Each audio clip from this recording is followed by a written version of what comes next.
antara ragam serat Jangka Jayabaya. Salah satunya bercerita tentang Syekh Subakir dan peranannya dalam membangun peradaban bangsa di tanah Jawa. Konon ada semacam perjanjian antara Sabto Palon sebagai pamomong atau danyang gaib tanah Jawa dengan Syekh Subakir sebagai penyebar agama Islam generasi awal di Jawa ini. Tersebutlah kisah tersebut dalam tulisan lontar kuno yang diperkirakan ditulis oleh Kanjeng Sunan Derajat atau setidak-tidaknya oleh murid atau pengikut beliau. Beliau berhasil menumbali Pulau Jawa yang terkenal angker dan wingit. Beliau juga berhasil bernegosiasi dengan Danyang Jawa, sang penunggu gaib tanah Jawa, untuk menyebarkan Islam di Jawa dengan beberapa syarat. Lantas bagaimana dan syarat apa sajakah yang harus dipenuhi Syekh Subakir tersebut? Mari kita simak ulasan selengkapnya hanya di Alikul Channel. Jangan lupa like, komen, share, dan subscribe. Nyalakan lonceng notifikasi untuk mendapat informasi terbaru, karena semua ini gratis.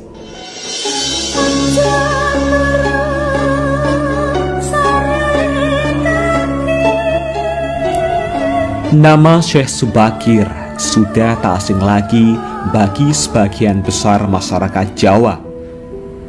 Beliau merupakan generasi pertama Wali Songo yang dikenal sebagai orang yang berhasil menumbali Pulau Jawa yang terkenal angker dan wingit.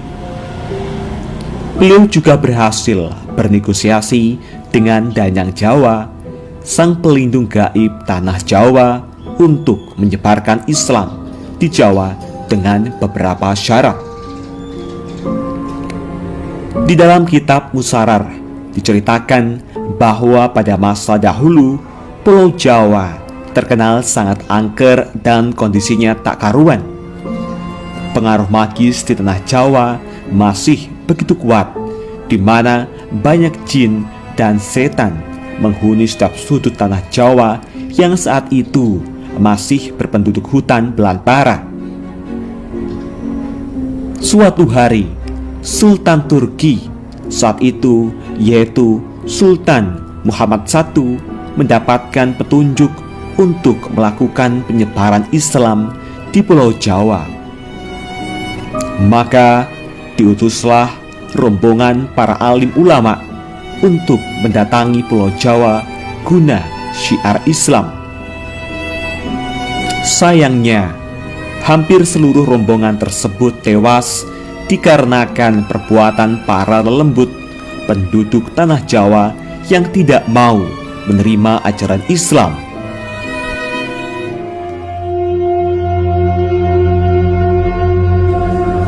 Mendengar kegagalan utusan yang dikirimnya membuat Sultan Muhammad I sedikit gusar. Akhirnya ia pun memerintahkan seorang yang terkenal alim, ahli ruqyah, memiliki kemampuan untuk berinteraksi dengan dunia gaib, serta memiliki keahlian dalam membabat tanah yang angker. Dialah Syekh Subakir, yang memiliki nama asli Syekh Tambuh Ali bin Syekh Bahir, lelaki yang berasal dari tanah Persia atau yang sekarang lebih dikenal dengan negara Iran. Setelah mendapat perintah Sultan, Syekh Subakir langsung berlayar ke Pulau Jawa. Namun, sebelum sampai ke Pulau Jawa, beliau terlebih dahulu mampir ke Praja Keling, sebuah daerah yang diduga terletak di India, untuk mengajak penduduk di Praja Keling agar mau menempati Pulau Jawa. Sekitar 20.000 penduduk Praja Keling turut serta dalam pelayaran Syekh Subakir menuju Pulau Jawa. Sesampainya di Pulau Jawa, Syekh Subakir langsung menuju ke Gunung Tidar yang diyakini sebagai titik pusat dari tanah Jawa. Di puncak Gunung Tidar, Syekh Subakir memasang tumbal berupa batu hitam yang sudah dirajah. Batu tersebut dikenal dengan nama Aji Kolocokro yang mampu menetralisir daya magis negatif dari bangsa jin. Selama 3 hari 3 malam, batu tersebut mengeluarkan hawa yang sangat panas, sehingga membuat para lelembut terpaksa menyingkir ke laut selatan Jawa. Kegegeran di dunia gaib pun mengusik ketenangan Ki Semar Bodronoyo, sang danyang tanah Jawa, yang selama ribuan tahun khusyuk bertapa. Selanjutnya terjadilah adu kekuatan antara Syekh Subakir dengan Ki Semar selama 40 hari 40 malam. Sebab sama-sama kuatnya, akhirnya Ki Semar menawarkan sebuah perundingan kepada Syekh Subakir, yang mana menghasilkan sebuah perjanjian yang terkenal dengan sebutan Perjanjian Sabdo Palon. Syekh Subakir menyampaikan maksud kedatangan beliau ke tanah Jawa guna menyebarkan ajaran Islam, agama yang dibawa oleh Nabi Muhammad sebagai pamungkas agama Samawi. Kemudian Ki Semar pun memperbolehkan Syekh Subakir untuk menyebarkan agama Islam di tanah yang ia lindungi. Berikut dialog Sabdo Palon dengan Syekh Subakir yang terjadi di atas Gunung Tidar, Magelang. Dialog penulis turunkan adalah dialog versi imajiner yang penulis olah dari hikayat tersebut dengan bahasa penulis sendiri.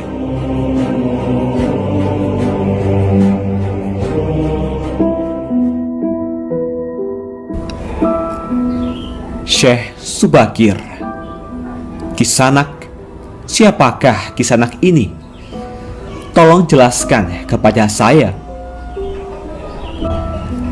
Sabdo Palon. Aku ini Sabdo Palon, pamomong atau penggembala tanah Jawa sejak zaman dahulu kala. Bahkan sejak zaman Kadewatan, para dewa, akulah pamomong para kesatria leluhur. Dulu aku dikenali sebagai Sang Hyang Ismaya Jati, lalu dikenal sebagai Ki Lurah Semar Bodronoyo, dan sekarang zaman Majapahit ini namaku dikenal sebagai Sabdo Palon. Syekh Subakir. Oh, berarti Kisanak ini adalah danyang atau penguasa tanah Jawa ini?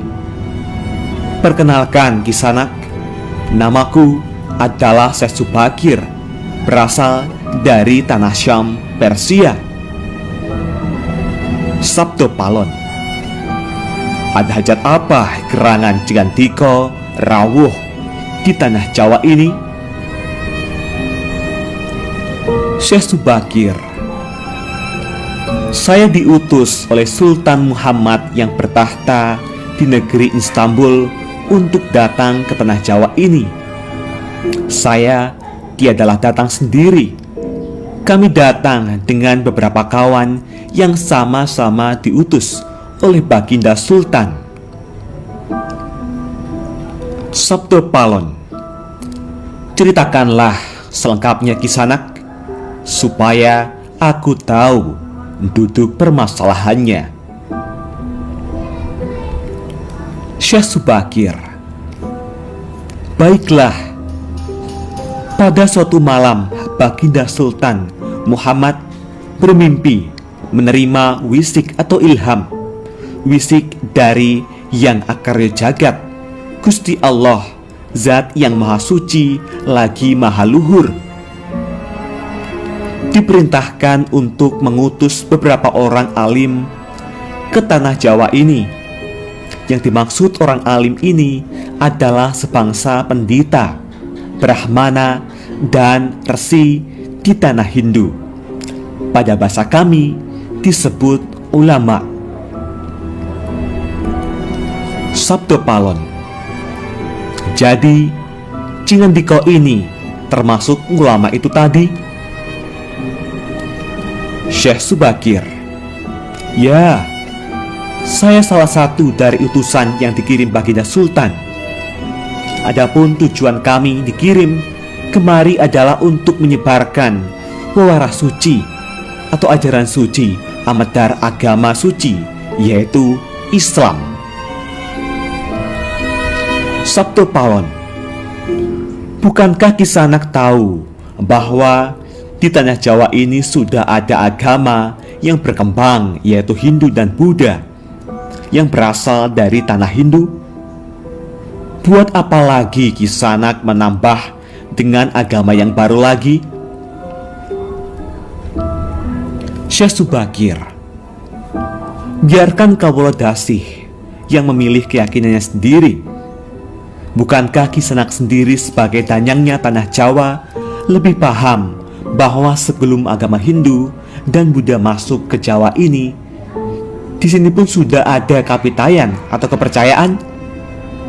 Kapitayan atau ajaran asli tanah Jawa yang berupa ajaran Budi. Sabdo Palon. Ya, rupanya Kisanak sudah menyelidiki Kawula Jawa di sini. Memang di sini sejak zaman sebelum ada agama Hindu dan Buddha sudah ada kapitayan asli. Kapitayan adalah kepercayaan yang hidup dan berkembang pada anak cucu di Nusantara ini. Syekh Subakir. Jika berkenan, tolong ceritakan bagaimana kapitayan yang ada di tanah Jawa ini. Sabdo Palon. Secara ringkas, kepercayaan Jawa begini. Manusia Jawa sejak dari zaman para leluhur dahulu kala meyakini ada Sang Maha Kuasa yang bersifat tan keno kinoyo ngopo. Tidak bisa digambarkan bagaimana keadaannya. Dialah pencipta segala-galanya, Bawono Agung dan Bawono Alit, jagat besar dan jagat kecil, alam semesta dan alam manusia. Wong Jawa diyakini bahwa Dia yang Maha Kuasa ini dekat juga dengan manusia. Dia juga diyakini berperilaku sangat welas asih. Dia juga diyakini meliputi segala sesuatu yang ada. Karena itu, masyarakat Jawa sangat menghormati alam sekelilingnya. Karena bagi mereka semuanya mempunyai sukma. Sukma ini adalah sebagai wakil dari Dia yang Maha Kuasa itu. Jika masyarakat Jawa melakukan pemujaan kepada Sang Pencipta, mereka lapangkan dengan tempat yang suwung. Suwung itu kosong, namun sejatinya bukan kosong, namun berisi Sang Maha Ada. Karena itu, tempat pemujaan orang Jawa disebut Sanggar Pamujan. Di salah satu bagiannya dibuatlah sentong kosong atau tempat atau kamar kosong untuk arah pemujaan. Karena diyakini bahwa di mana ada tempat suwung, di situ ada yang maha berkuasa. Syekh Subakir. Nah, itulah juga yang menjadi ajaran agama yang kami bawa, untuk memberi ageman, pegangan atau pakaian yang menegaskan itu semua, bahwa sejatinya di balik semua yang wujud ini ada Sang Wujud Tunggal yang menjadi pencipta, pengatur, dan pengayom alam semesta. Wujud tunggal ini dalam bahasa Arab disebut Al-Ahad, di mana Maha dekat kepada manusia. Bahkan lebih dekat Dia daripada urat leher manusianya sendiri. Ajaran agama kami menekankan budi pekerti yang agung, yaitu menebarkan welas asih kepada alam gumebyar, kepada sesama titah atau makhluk. Lihatlah Sang Danyang, betapa sudah rusaknya tatanan masyarakat Majapahit sekarang. Bekas-bekas perang saudara masih membara. Rakyat kelaparan, perampokan, dan penindasan ada di mana-mana. Ini harus diperbarui budi pekertinya. Sabto Palon, aku juga sedih sebenarnya memikirkan rakyatku. Tatanan sudah bubrah. Para pejabat negara sudah lupa akan dharmanya. Mereka saling sikut untuk merebutkan jabatan dan kemewahan duniawi. Para pandito juga sudah tak mampu berbuat banyak. Orang kecil salang tunjang bersusah payah mencari pepangan. Zaman benar-benar zaman edan. Syekh Subakir, karena itulah mungkin Sang Mahajawata Agung menyuruh Sultan Muhammad Turki untuk mengutus kami ke sini. Jadi, wahai Sang Danyang Tanah Jawa, izinkanlah kami menebarkan wewarah suci ini di wewengkon atau di wilayah kekuasaanmu ini. Sabto Palon, baiklah jika begitu, tapi dengan syarat-syarat yang harus kalian patuhi. Syekh Subakir, apa syaratnya itu, wahai Sang Danyang Tanah Jawa? Sabto Palon, pertama, jangan ada pemaksaan agama, dharma, atau kepercayaan. Kedua,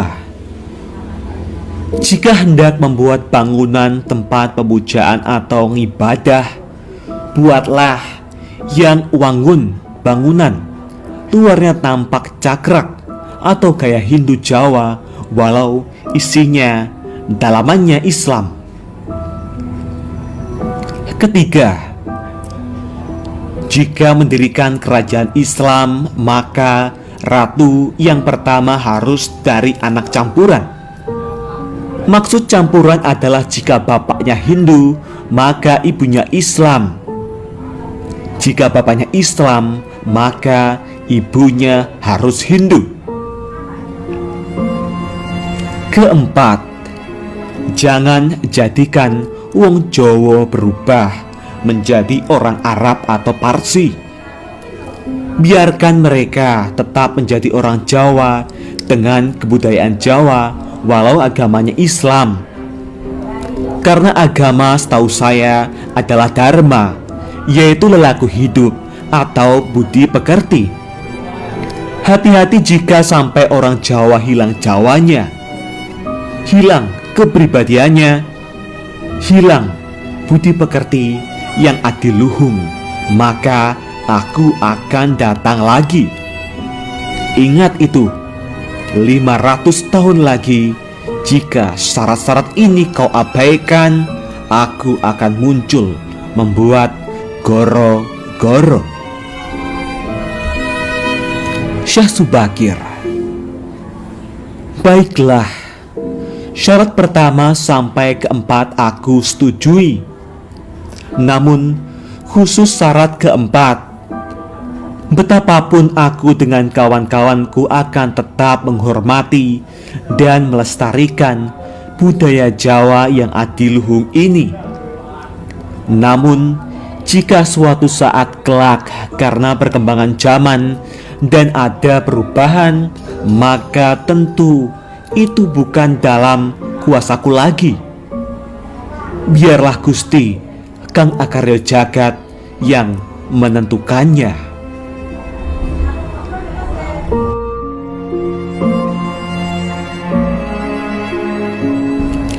Itulah tadi percakapan antara Sabdo Palon dan Syekh Subakir.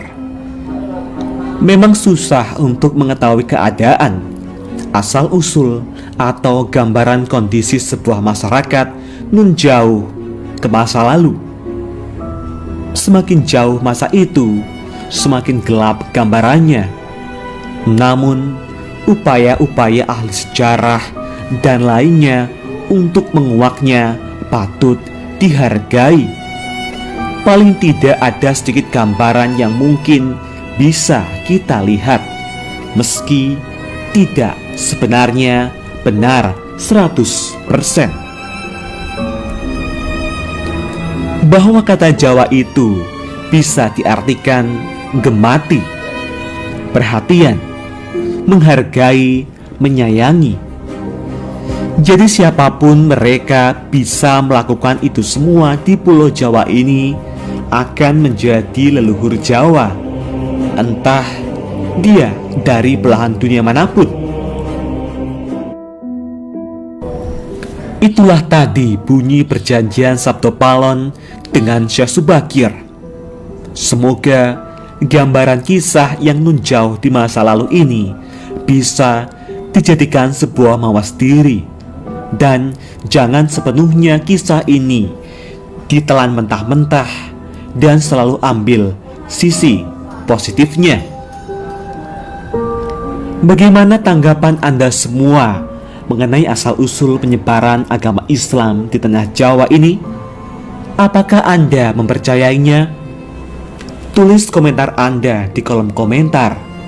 Jangan lupa like, komen, dan subscribe. Jangan lupa bagikan informasi ini. Semoga